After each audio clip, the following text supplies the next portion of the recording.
আসসালামু আলাইকুম ওয়া রাহমাতুল্লাহি ওয়া বারাকাতুহু। নাহমাদুহু ওয়া নুসাল্লি আলা রাসূলিহিল কারীম, আম্মা বা'দ। আউযু বিল্লাহি মিনাশ শাইতানির রাজীম। বিসমিল্লাহির রহমানির রহিম। আল্লাহ তাআলার প্রশংসা আদায় করছি, যিনি আমাদেরকে আল্লাহর ঘর মসজিদে শুক্রবার এসে বসার তৌফিক দান করেছেন। সবাই বলি আলহামদুলিল্লাহ।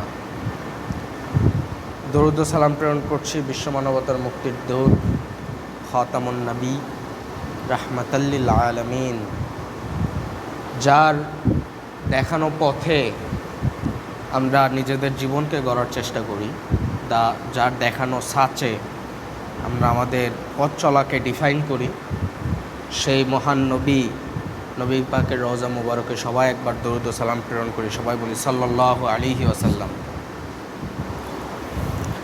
আমি আজকে পবিত্র কোরআনের সূরা আল ফজর থেকে আলোচনা করব। সূরা আল ফজরের আল্লাহ তাআলা উদ্ধত্যপূর্ণ জাতি যারা ছিল, যারা আল্লাহর আদেশ নিষেধের বিরুদ্ধে বিদ্রোহ করেছিল, তাদের বিষয়ে আল্লাহ তাআলা আলোচনা করছিলেন পবিত্র কোরআনের সূরা ফজরের শুরুর দিকে। আল্লাহ তাআলা সেই সিকোয়েন্সে, সেই ক্রমধারাতে আল্লাহ তাআলা ফিরআউনের কথা বললেন। অফিরআউনা যিল আওতাদ, অর্থাৎ ফিরআউন ছিল কিলকধারী। এই আওতাদ শব্দ দ্বারা বোঝানো হয় যে কোনো কিছুতে পোতা, কোনো কিছু একটা জিনিস মাটির মধ্যে গেড়ে দেওয়া। সো ফিরআউনকে আওতাদ শব্দ দিয়ে কেন করা হলো? বেশ কিছু তাফসিরে কয়েক ধরনের বর্ণনা পাওয়া যায়। একটা বর্ণনা এরকম আছে তাফসিরে যে ফিরআউন যিল আওতাদ শব্দ দ্বারা আল্লাহ তাআলা ফিরআউনের সৈন্যবাহিনীকে প্রকাশ করেছেন, যে ফিরআউন কিসের মালিক ছিল? সৈন্যবাহিনীর মালিক ছিল। ফিরআউনের অনেক সৈন্যবাহিনী ছিল। এবং কোনো তাফসিরে পাওয়া যায় যে ফিরআউন যখন মানুষের উপর অত্যাচার করত, তখন মানুষকে, এটা বলে ক্রুসিফাই করা, অর্থাৎ মানুষকে কোনো জায়গায় করার জন্য, আটকানোর জন্য মানুষের হাত পায়ের ওপর এইরকম পেরেক গুজে দিত, হাত পা সব জায়গায়। সো এটা দ্বারাও, এই আওতাদ শব্দ দ্বারা মোটামুটি ম্যাক্সিমাম তাফসিরগুলোতে এই দুইটা ঘটনা পাওয়া যায়, যে সৈন্যবাহিনী, ফেরাউনের অনেক বেশি সৈন্যবাহিনী ছিল। আরেকটা হচ্ছে ফেরাউন মানুষকে টর্চার করার জন্য, নির্যাতন করার জন্য হাত পায়ের ওপর পেরেক পুঁতে দিত। তো আল্লাহ তাআলা এই ফিরআউনের কথা বলার আগে আরও দুইটা জাতির কথা বলেছিলেন। ইরম যাতিল ইমাদ, অর্থাৎ ইরাম জাতি, যাদের বড় বড় সুউচ্চ প্রাসাদ ছিল, ইমাদ ছিল, বড় বড় বিল্ডিং ছিল। আরেকটা হচ্ছে সামুদ গোত্রের কথা আল্লাহ তাআলা বলেছিলেন। ওয়া সামুদ আল্লাযীনা জাবুস সখরা বিল ওয়াদ, অর্থাৎ সামুদরা ছিল ওই গোত্র যারা উপত্যকায় বড় বড় পাথর কেটে বিল্ডিং বানাতো।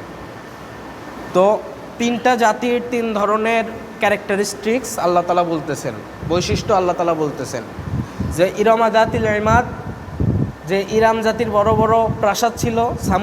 সামুদ আল্লাযীনা জাবুস সখরা বিল ওয়াদ, সামুদ জাতি উপত্যকার মধ্যে বড় বড় করতো, মানে পাথর কেটে কেটে বিল্ডিং বানাতো। আর ফিরআউনা যিল আওতাদ, এবং ফিরআউনের বড় বড় সৈন্যবাহিনী ছিল, মানুষকে টর্চার করার জন্য পুঁতে দিত, পেরেক পুঁতে দিত মানুষের শরীরের মধ্যে। এই তিনটা বৈশিষ্ট্য, তিনটা আলাদা জাতির তিনটা বৈশিষ্ট্য দ্বারা আল্লাহ তাআলা বুঝাইলেন। আল্লাহ তাআলা কাদেরকে অ্যাড্রেস করতেছেন? আল্লাহ তাআলা কাদেরকে বোঝাচ্ছেন? কুরাইশ গোত্রকে, কুরাইশ জাতিকে। এবং কুরাইশ জাতির এই তিনটা বৈশিষ্ট্যর কোনো বৈশিষ্ট্য ছিল না। তাদের সুউচ্চ প্রাসাদ ছিল না, তারা মরুভূমিতে থাকতো, তারা উপত্যকা কেটে কেটে, পাথর কেটে কেটে বিল্ডিং বানাইতে পারতো না, তাদের ফেরাউনের মতো এত বড় বড় সৈন্যবাহিনী ছিল না। তার মানে আল্লাহ তাআলা বলতেছেন যে এই তিনটা জাতি যারা এত বেশি শক্তিশালী ছিল, যারা এই তিনটা বড় বড় গুণের অধিকারী ছিল, সেই গুণগুলো তো তোমাদের মধ্যে নাই। তাইলে তাদেরকে আমি ধ্বংস করে দিছি, তোমাদের অবস্থা কোন জায়গায়? তো অফিরাউনা দিল আওতাদ, যে ফিরাউন যে ছিল বড় বড় সৈন্যবাহিনীর মালিক, এরা কি করত? ফিরাউন কি করত? ফিরাউন, ইরাম, সামুদ জাতি কি করত? আল্লাহ তাআলা বলতেছেন আল্লাযীনা তাগাউ ফিল বিলাদ, তারা দেশে দেশে জায়গায় জায়গায় আল্লাহর বিরুদ্ধে বিদ্রোহ করত। তো বিদ্রোহ এখানে তগাও, আল্লাহ তাআলা অবাধ্যতা বুঝাইতে, এদের অবাধ্যতা বুঝাইতে তগাও শব্দ ইউজ করছেন। এটা অনেক ধরনের শব্দ দ্বারা, আরবি অনেক ধরনের শব্দ দ্বারা অবাধ্যতা বোঝানো যায়, কিন্তু তগাও শব্দের কিছু স্পেশাল মিনিং আছে। মানুষ অবাধ্যতা করে কয়েকটা বিষয়ে। একটা হচ্ছে, কিছু মানুষ চুরি করে, দেখবেন অর্থ কষ্টে চুরি করে, তার মানে কি? সে বাধ্য হয়ে চুরি করতেছে। কিছু মানুষ চরিত্রগত খাসলতে চুরি করে, এটাও এক অবাধ্যতা। আর কিছু মানুষ আছে নিজের অহংকার প্রকাশ করতে চুরি ডাকাতি করে, যে আমার পাওয়ার আছে, আমি চুরি ডাকাতি করতেছি, আমি অবাধ্যতা করতেছি। দেখবেন কিছু মানুষ অনেক এলাকায় আছে, শহরের দিকে মাফিয়া যে জায়গাগুলোতে মাফিয়া বেশি আছে, সে তার দরকার নেই, ওই টাকা তার দরকার নেই, ওই ছিনতাইকারী চাঁদাবাজি করে তার টাকা নেওয়ার দরকার নেই। সে করতেছে কি কারণে? সে যে একটা বড় হ্যাডমওয়ালা, এটা প্রকাশ করার জন্য সেই কাজটা করতেছে। তগাও শব্দ বোঝায় যে এরা আল্লাহ তাআলার অবাধ্যতা করছে খাসলতের কারণে না, নিজের প্রয়োজনের কারণে না, এরা অবাধ্যতা করছে নিজেদের অহংকার প্রকাশের জন্য। আল্লাহ তাআলা বলতেছেন আল্লাযীনা তাগাউ ফিল বিলাদ, যে ফিরাউন, ইরাম, সামুদ জাতি জায়গায় জায়গায় যে অবাধ্যতা করতেছে, এটা নিজেদের অহংকার প্রকাশের জন্য এই অবাধ্যতাটা করছে। তো এরপরের আয়াতে আল্লাহ তাআলা বলতেছেন ফাসাব্বা আলাইহিম রাব্বুকা সাওতা আযাব, যে আল্লাহ তাআলা তাদের উপর কি করলেন? আযাবের কষাঘাত প্রেরণ করলেন। ফাসাব্বা শব্দটা দ্বারা বোঝানো হয় যে কোনো কিছু যদি উপর থেকে নিচে এসে পড়ে, ধরেন পানি উপর থেকে নিচে ফোঁটায় ফোঁটায় পড়তেছে, এটা এক ধরনের সব্বা। কিন্তু এই জায়গায় আল্লাহ তাআলা যে প্রেরণ করার কথা বলছেন, এটা হচ্ছে ড্রেঞ্চিং, যে উপর থেকে ফোঁটায় ফোঁটায় না, একবারে সব পানি আপনার বাকেটের, আপনার বালতির সব পানি একবারে ফেলে দিলে যেমনে পড়ে, ওই রকম করে তাদের ওপর আযাব চলে আসছে। এবং ফাসাব্বা আলাইহিম রব্বুকা, যে তাদের উপর, এই জাতিগুলোর উপর তোমার রবের সাওতা আযাব, এই সাওতা শব্দটা বোঝানো হয় যে বেত্রাঘাত করা অর্থে, বেত্রাঘাত করা। এখন এই বেত্রাঘাত করা সম্পর্কে আল্লাহ তাআলা সূরা আন-নূরের 2 নম্বর আয়াতে আল্লাহ তাআলা বলতেছেন ফাজলিদু কুল্লা ওয়াহিদিন মিনহুমা মিয়াতা জালদা। এই জালদা শব্দ, এটা দ্বারাও বেত্রাঘাত করা বোঝায়। আল্লাহ তাআলা সূরা নূরের 2 নম্বর আয়াতে বলতেছেন যে ফর ফরনিকেটরস, যারা ব্যভিচার করে, তাদের শাস্তি হিসাবে আল্লাহ তাআলা বলতেছেন যে তাদেরকে 100 বেত্রাঘাত করো, মিয়াতা জালদা, 100 বেত্রাঘাত করো। এটা এক ধরনের বেত্রাঘাত।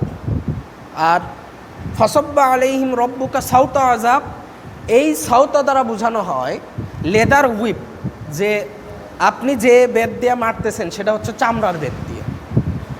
অর্থাৎ আল্লাহ তাআলা এখানে বুঝাচ্ছেন যে আল্লাহ তাআলা এই জাতিগুলোতে, এবং চামড়ার বেত যখন পড়ে, এখন অনেক জোরে এসে পড়ে, সো মানে এটা কি বলে, সাডেন, একটা হুট করে এসে পড়ে। তো আল্লাহ তাআলা বুঝাচ্ছেন যে তাদের উপর যে আযাবগুলো আসছিল, একদম হুট করে আযাব আসছে। ফেরাউন বাহরুল আহমারে পড়ে ধ্বংস, মানে এই নীল নদ বা সাগরে পড়ে যে ধ্বংস হয়েছে, তার 1 মিনিট 2 মিনিট আগেও ফেরাউনের মাথায় এটা ছিল না যে এখানে পড়ে সে ডুবে যাইতে পারে। তো সাডেন আযাব আসা, ফাসাব্বা আলাইহিম রব্বুকা সাওতা আযাব। আল্লাহ তাআলা এই কয়টা আয়াত দ্বারা কুরাইশদেরকে বলতেছেন যে এই যে বড় বড় জাতি আমি ধ্বংস করছি, তোমরা তো তার তুলনায় কিছুই না। তো তোমরা যে আমার বিরুদ্ধে অবাধ্যতা করতেছো, তো তোমাদের এসকেপ প্ল্যান কি? তোমরা কিভাবে এখান থেকে পালাই যাইতে পারবা আমার থেকে? আল্লাহ তাআলা বলতেছেন ইন্না রব্বাকা লাবিল মিরসাদ, যে এই শব্দ অনেক কঠিন। মিরসদ, রসাদ এই শব্দ বোঝায় অ্যাম্বাস অর্থে। অ্যাম্বাস অর্থ হচ্ছে যে কোনো ঝোপঝাড়ের মধ্যে আপনি লুকায় আছেন, শত্রু আসলে আপনি ধুম করে মারবেন। তো আল্লাহ তাআলা বলতেছেন যে তোমার রব, ইন্না রব্বাকা, তোমার রব এই তোমাদেরকে ধরার জন্য এরকম অ্যাম্বাস করে আছেন, যে সুযোগের অপেক্ষায় আছেন, ওয়েট করতেছেন যে পাইলে একদম ধরে শেষ করে ফেলবেন। অর্থাৎ এই যে কাউকে যখন কেউ ওত পেতে থেকে মারে, যে মরবে, সে কিন্তু 10-15 সেকেন্ড আগেও বোঝে না যে ওর উপর একটা ইয়া হবে। আল্লাহ তাআলা এই ধরনের একটা হুমকি দিচ্ছেন, ইন্না রব্বাকা লাবিল মিরসাদ, যে আল্লাহ তাআলা তোমার রব কিন্তু ওত পেতে বসে আছেন তোমাদেরকে ধরার জন্য। তো এরপরের আয়াতে আল্লাহ তাআলা ঘটনাগুলোকে একটু অন্যদিকে বর্ণনা করতেছেন। আল্লাহ তাআলা বলতেছেন ফাআম্মাল ইনসানু ইযা মাবতালাহু রাব্বুহু ফাআকরামাহু ওয়া না'আমাহু ফায়াকুলু রাব্বি আকরামান। আল্লাহ তাআলা বলতেছেন ফাআম্মাল ইনসান, অতঃপর মানুষ, ইযা মাবতালাহু, অতঃপর আল্লাহ তাআলা মানুষকে পরীক্ষা করেন। এখানে পরীক্ষা শব্দটা বোঝানো হচ্ছে মাবতালা, ইবতিলা শব্দ দিয়ে। আল কোরআনে আল্লাহ তাআলা পরীক্ষা শব্দকে আরও কয়েক ধরনের শব্দ দ্বারা প্রকাশ করছেন। একটা ইমতাহানা শব্দ দিয়ে, ইমতেহান মানে পরীক্ষা, এটা আমরা বাংলা অনেক সময় বুঝি, ইমতেহান মানে পরীক্ষা। ইমতাহানা এটাও কোরআনে আছে, আল্লাহ তাআলা পরীক্ষা করছেন। বালাউন শব্দ দ্বারাও আল্লাহ তাআলা পরীক্ষা বোঝান। তো ইমতাহানা শব্দের পরীক্ষা হচ্ছে একটা পরীক্ষা, আর বালাউন শব্দ দ্বারা বোঝায় যে পরীক্ষা করা, কিন্তু কিছু কষ্টের সহিত পরীক্ষা করা। আপনার ওপর কয়েক ধরনের পরীক্ষা আসতে পারে, যে আপনার একটা আল্লাহর পরীক্ষা চলতেছে, আপনি কষ্ট পাচ্ছেন, শারীরিক কষ্টের মধ্যে দিয়ে যাচ্ছেন, মানসিক কষ্টের মধ্যে দিয়ে যাচ্ছেন, এটা এক ধরনের পরীক্ষা। আবার কিছু পরীক্ষা আছে আপনার এমনি পরীক্ষা, শারীরিক মানসিক কোনো কষ্ট হচ্ছে না, আপনার ওপর আল্লাহর পরীক্ষা চলতেছে। আর ইবতিলা শব্দ দ্বারা বোঝায় যে আপনি খুবই কঠিন পরীক্ষার মধ্যে আছেন, শারীরিক মানসিক কষ্ট এবং পরীক্ষার যেটা সবচেয়ে বড় পরীক্ষা আর কি, এই ধরনের পরীক্ষার মধ্যে আছেন। আল্লাহ তাআলা বলতেছেন যে কেমন ধরনের পরীক্ষা আল্লাহ তাআলা করতেছেন, এটা বলতেছেন ফাম্মাল ইনসানু ইযা মাবতালাহু ফাকরামাহু ওয়া না'আমাহু, অর্থাৎ মানুষকে আমি পরীক্ষা করতেছি কি দিয়ে? তাকে সম্মান দিয়ে, এবং কি দিয়ে? না'আমাহ মানে ভরপুর নিয়ামত দিয়ে। নিয়ামত, আল্লাহ তাআলা না'আমাহ শব্দ ইউজ করছেন, নিয়ামত না, অনলি নিয়ামত না। অনলি নিয়ামত বোঝায় যে আল্লাহ তাআলা আপনাকে নিয়ামত দিছেন, বরকত দিছেন, কিন্তু না'আমাহ শব্দ বোঝায় যে ভরপুর নিয়ামত দিছেন আল্লাহ তাআলা, যে প্রচুর নিয়ামত দিছেন। তার মানে আল্লাহ তাআলা আপনাকে কেমনে পরীক্ষা করতেছেন? সম্মান দিয়ে, ভরপুর নিয়ামত দিয়ে। সম্মান আর ভরপুর নিয়ামত দিয়ে কীভাবে পরীক্ষা হয়? আবার তাও কঠিন পরীক্ষা, ইবতিলা শব্দ ইউজ করছেন আল্লাহ তাআলা। এটা বোঝায় যে আপনার কাছে যখন সম্মান নিয়ামত আছে, আল্লাহ তাআলার প্রচুর রহমত বরকতের মধ্যে আছেন, তখন আপনি আল্লাহর এই পরীক্ষাটাকে আপনি বুঝবেনই না যে এটা আল্লাহ তাআলার একটা পরীক্ষা হচ্ছে। এই সময় আল্লাহর অবাধ্যতা করা আমার আপনার জন্য সহজ। পরীক্ষার মধ্যে যখন শারীরিক মানসিক কষ্ট থাকে, তখন আমরা মেন্টালি কিছুটা আল্লাহর দিকে সাবমিটেড থাকি, যে আমরা আল্লাহর দিকে কিছুটা থাকি, আত্মসমর্পণ করে থাকি, যে আল্লাহ এর ব্যবস্থা করে দাও। কিন্তু নিয়ামত, রহমত, বরকতের পরীক্ষার সময় আমাদের মাথায় এই জিনিসটাও আসে না। এই জন্য আল্লাহ তাআলা ইবতিলা শব্দ দ্বারা বুঝাইছেন যে সবচেয়ে বড় পরীক্ষা। ফাকরামাহু ওয়া নাআমাহু ফায়াকুলু রব্বি আকরামান। যখন আল্লাহ তাআলা এই কাউকে এই সম্মান, রহমত, বরকত দিয়ে পরীক্ষা করেন এবং সে স্বীকারও করতেছে যে আল্লাহ তাআলার এই আমরা সম্মান পাচ্ছি, সে বলতেছে ফায়াকুলু রব্বি আকরামান, এবং সেই মানুষটা বলে যে আল্লাহ তাআলা আমাকে সম্মানিত করেছেন। সো এই জায়গায় ইয়াকুলু, যে সে বলতেছে, সে বলে, সে প্রায়ই বলে, মুজারের সিগা ইয়াকুলু রব্বি আকরামান, সে বলে, সে আল্লাহর স্বীকার করে যে আল্লাহ তাআলা আমাকে সম্মান দিয়েছেন। কিন্তু সে ভুলে যায় যে সম্মান শুধুমাত্র নিয়ামত নয়, সম্মান পরীক্ষার বিষয়ও। এবং এই ধরনের চিন্তা ভাবনা এই আগের জাতিগুলোর মধ্যে ছিল। সেটা হচ্ছে তারা ভাবতো যে তাদের যে বিশাল ছান শৌকত, এই যে ইরাম জাতি এত শক্তিশালী জাতি, সামুদ জাতি এত শক্তিশালী জাতি, ফেরাউন এত শক্তিশালী, এরা কি মনে করত? ফেরাউনরা মনে করত যে আল্লাহ তাআলার এই যে এত বেশি ধন সম্পদ আমাদের উপর, এটার কারণ হচ্ছে সূর্য দেবতা। তো এই যে ধন সম্পদের এরা একটা মনে করতেছে যে অমুক দেবতা আমাদেরকে ধন সম্পদ দিচ্ছে। অর্থাৎ এই বিষয়টা এই জায়গায় আল্লাহ তাআলা বর্ণনা করলেন যে তারা বলে যে হ্যাঁ, আমাদের রব আমাদেরকে ধন সম্পদ দিয়েছেন, কিন্তু ধন সম্পদ দেওয়া নেওয়া দুইটাই পরীক্ষা। সূরা হাদীদে আল্লাহ তাআলা বলছেন যে এই যা কিছু আসে, আমার উপর কোনো বিপদ আপদ আসলেও আল্লাহ তাআলার পক্ষ থেকে আসে, কোনো রহমত বরকত আসলেও আল্লাহ তাআলার পক্ষ থেকে আসে। I am fully submitted to Allah, যে এটা আমার নিজের হাতের কামাই এমন না। বিপদ আপদ আসে, গজব আসে, এটা আমাদের হাতের কামাই, এটা হাদিসে আছে। কিন্তু রহমত যে সবসময় আমাদের নিজের হাতের কামাইয়ের জন্য আসবে, আমাদের কর্মের কারণেই আসবে, এরকম না। আল্লাহ তাআলা আমাদের পরীক্ষা করতে পারেন। আল্লাহ তাআলা পরের আয়াতে বলতেছেন ওয়াম্মা ইদা মাবতালাহু ফাকাদারা আলাইহি রিজকা ফায়াকুলু রব্বি আহানান। একটু পরে আল্লাহ তাআলা যখন তাদের রিজককে সংকুচিত করে দেন, তাদের রিজিককে সংকুচিত করে দেন, তখন তারা বলে যে আমার আল্লাহ আমাকে অসম্মানিত করেছেন।